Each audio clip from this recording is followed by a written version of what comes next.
Bonjour, et oui, encore et toujours Mister Dago pour vous accompagner dans vos apprentissages. Aujourd'hui, nous allons nous occuper de la deuxième réaction chimique de ce chapitre. Je vous rappelle que nous sommes dans le chapitre numéro 2 du thème qui s'appelle l'énergie au quotidien. Le chapitre numéro 2 s'appelle les transformations chimiques. Et nous allons continuer notre voyage au milieu des réactions chimiques. Nous avons déjà étudié la combustion du carbone, nous avons pu écrire notre première équation de réaction. Maintenant, nous allons nous occuper de la deuxième réaction chimique, donc une équation de réaction plus compliquée, mais toujours en travaillant de la même façon. Alors je vous rappelle que pour étudier une réaction chimique, c'est simple, toujours aussi simple avec moi. Il y a 3 étapes. Tout d'abord, faire l'expérience. L'expérience a été faite grâce à la vidéo que vous avez pu voir. Ensuite, on écrit le bilan de réaction, c'est-à-dire le résumé simplifié de ce qui a pu se produire au cours de cette réaction. Et ensuite, écriture de l'équation de réaction grâce au modèle moléculaire, qui n'est pas une obligation, je vous le rappelle, mais ça peut vous aider. Donc on va continuer à utiliser vos modèles moléculaires que vous avez pu construire et sur lesquels vous avez été évalué. Alors, que nous apporte comme information cette vidéo? Nous avons pu voir que le méthane, le gaz naturel, ou le gaz qui est distribué dans vos maisons, et qui nous permet de faire fonctionner vos gazinières, ou certains fours à gaz, s'il y en a certains encore qui existent. Nous avons pu voir que le méthane brûle dans le dioxygène, donc il réagit avec le dioxygène, pour former de l'eau et du dioxyde de carbone. Donc, on peut lire aussi d'une autre manière, le méthane réagit avec le dioxygène pour se transformer en eau et en dioxyde de carbone. Voilà. Donc nous allons tout d'abord traduire ceci par le bilan de réaction. Donc je vous rappelle que nous passons de l'état initial à l'état final de la réaction chimique. Nous avions donc des espèces chimiques au départ, dans l'état initial, qui sont le méthane et le dioxygène, ce sont les réactifs, et nous avons dans l'état final de l'eau et du dioxyde de carbone. Ceci constitue l'état final. L'état initial,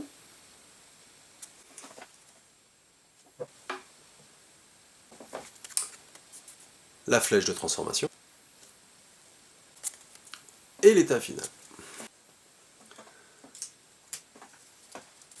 Donc voici le bilan de la réaction. Le méthane réagit avec le dioxygène pour donner du dioxyde de carbone et de l'eau. C'est bien le résumé de la réaction.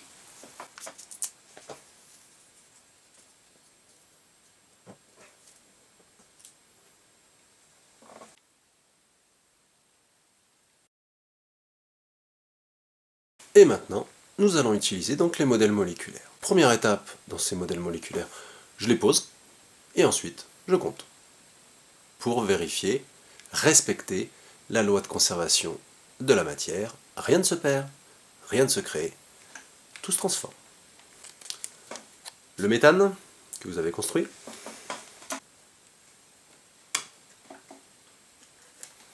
le plus,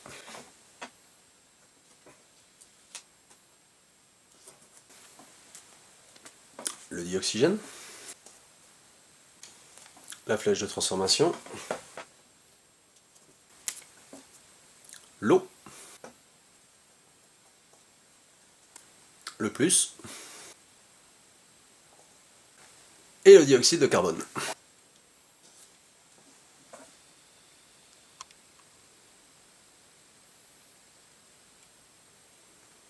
Et maintenant, pour compter, il faut faire très attention. On doit avoir autant d'atomes du côté des réactifs, à gauche, que du côté des produits, à droite. Mais attention, s'il en manque des atomes, on n'a pas le droit de rajouter n'importe quoi. On ne doit rajouter que ce qui est écrit dans le bilan de réaction. Alors je vous donne un exemple. Imaginons que de ce côté, il nous manque de l'oxygène.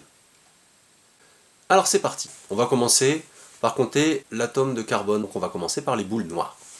Nous avons à gauche une boule noire. À droite, nous avons une boule noire. Il y a autant de boules noires à gauche qu'à droite. Donc il y a autant d'atomes de carbone à gauche, à droite. C'est équilibré, l'atome de carbone était lié à des atomes d'hydrogène, maintenant il est lié à des atomes d'oxygène.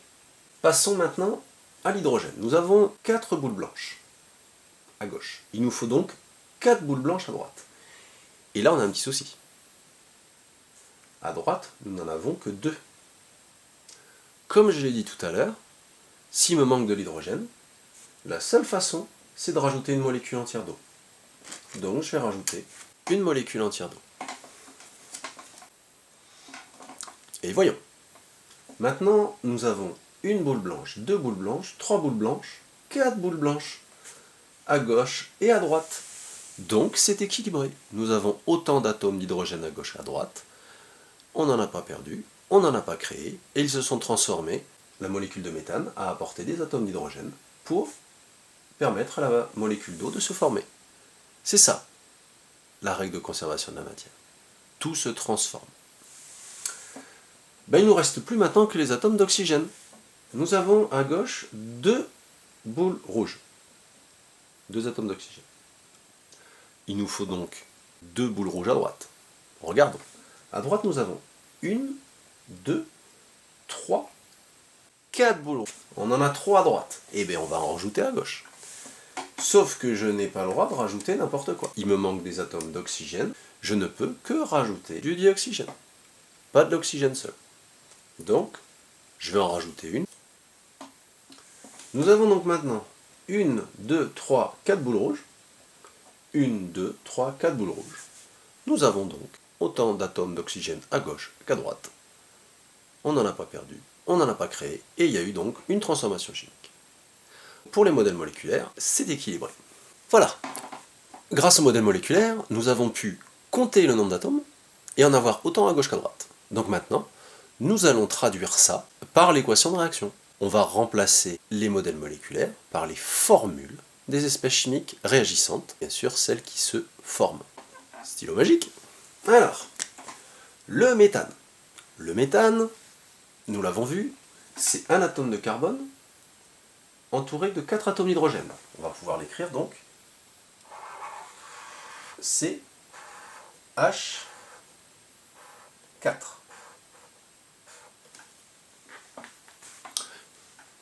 On remarque qu'il n'y a qu'une seule molécule. Si vous voulez mettre un 1 devant, vous êtes libre de le faire. Je vous rappelle que vous n'êtes pas obligé. Le plus. Alors, nous avons... Alors, c'est là qu'il ne faut pas se tromper. N'oublions pas que c'est du dioxygène qui réagit. Nous avons 2 molécules de dioxygène, donc on va marquer 2.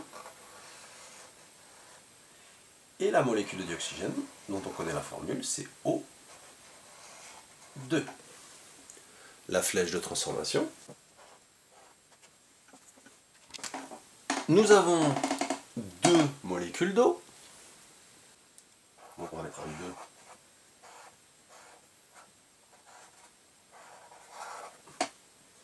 Plus. Nous avons une molécule de dioxyde de carbone.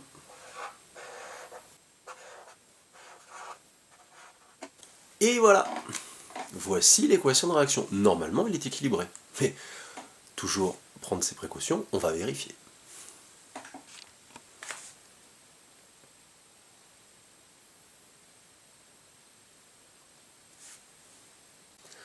Alors, on va compter avec les atomes. Comme ça, moi, ça vous habituera.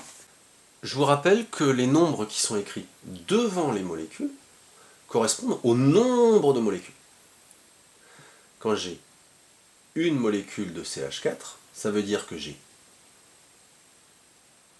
un atome de carbone, je vous rappelle qu'ici il y en a un, c'est comme si ça multipliait toute la molécule. J'ai 4 atomes d'hydrogène, multiplié par 1, ça fait bien 4. Donc comptons. À gauche, nous avons un atome de carbone. À droite, on voit que ici il y a un atome de carbone, multiplié par 1, ça fait un atome de carbone. De ce côté-là, c'est bon. Nous avons 4 atomes d'hydrogène, comme on a une molécule, ça fait bien 4 atomes d'hydrogène, on doit avoir 4 atomes d'hydrogène à droite. Alors, regardons. Pour l'instant, oublions le 2. Nous avons 2 atomes d'hydrogène. Mais comme il y a un 2 devant, je vous rappelle que le 2, c'est pour toute la molécule. Il y a donc 2 fois 2, 4 atomes d'hydrogène. 4 à gauche, 4 à droite. C'est bon. Passons maintenant à l'oxygène. J'ai bien dit l'oxygène, hein, je n'ai pas dit le dioxygène. L'oxygène, c'est l'atome d'oxygène. On compte le nombre d'atomes. Nous avons, on ne s'occupe pas du 2, 2 atomes d'oxygène ici. Sauf que nous avons 2 molécules de dioxygène. Hein, j'ai bien dit dioxygène ici. Donc ça fait bien 2 fois 2, 4. On retrouve les 4 boules rouges. On doit en avoir 4 à droite. Alors, comment on fait? Regardons la molécule d'eau. Dans la molécule d'eau, nous avons, comme il n'y a rien écrit ici, un atome d'oxygène.